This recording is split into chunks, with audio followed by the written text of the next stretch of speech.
আবরার ফাহাদ থেকে আবু সাইদ সেই সকল শহীদদেরকে আমরা স্মরণ করি।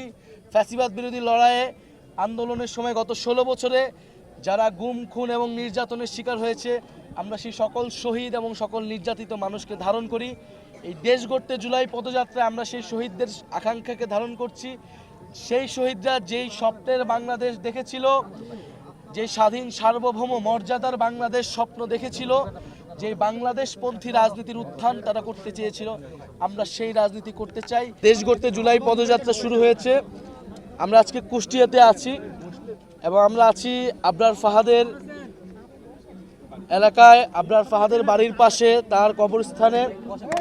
আমরা আবরার ফাহাদের শহীদ আবরার ফাহাদের কবর জিয়ারত করেছি। আমাদের পাশে শহীদ আবরার ফাহাদের শ্রদ্ধেয় বাবা, উনি উপস্থিত আছেন। আবরার ফাহাদ বুয়েটের মেধাবী শিক্ষার্থী ছিলেন এবং আমরা জানি যে 2019 সালের 7ই অক্টোবর আবরার ফাহাদ বুয়েটের হলে সন্ত্রাসী সংগঠন, ফ্যাসিস্ট সংগঠন ছাত্রলীগ দ্বারা নির্যাতিত হয়ে মৃত্যুবরণ করেন। আবরার ফাহাদের অপরাধ ছিল দেশের জন্য, দেশের পক্ষে কথা বলেছিলেন, ভারতীয় আগ্রাসনের বিরুদ্ধে ফেসবুকে লিখেছিলেন। বাংলাদেশের সাথে যে চুক্তি করা হয়েছিল, ফেনী নদীর চুক্তি করা হয়েছিল, যেখানে বাংলাদেশের স্বার্থ ক্ষুণ্ণ করা হয়েছিল, এরকম বাংলাদেশের স্বার্থের পক্ষে আবরার ফাহাদ কথা বলেছিলেন দেখে আবরার ফাহাদকে ভারতীয় তাবেদার সংগঠন, ফ্যাসিস্ট সংগঠন ছাত্রলীগ সারা রাত নির্মম নির্যাতন করে হত্যা করে এবং আমাদের ভাই আবরার ফাহাদ শহীদ হন। 2019 সালেই আবরার ফাহাদের মৃত্যুর প্রতিবাদে বুয়েট, ঢাকা বিশ্ববিদ্যালয় সহ সারা বাংলাদেশে আমরা দিল্লির আধিপত্যবাদ বিরোধী এবং সন্ত্রাস বিরোধী আন্দোলন গড়ে তুলেছিলাম।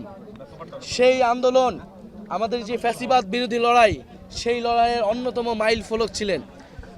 2018 কোটা সংস্কার নিরাপদ সড়কের পরে 19 সালের এই যে আবরার হত্যা কিন্তু একটা বড় ঘটনা ছিল আমাদের জাতীয় রাজনীতিতে।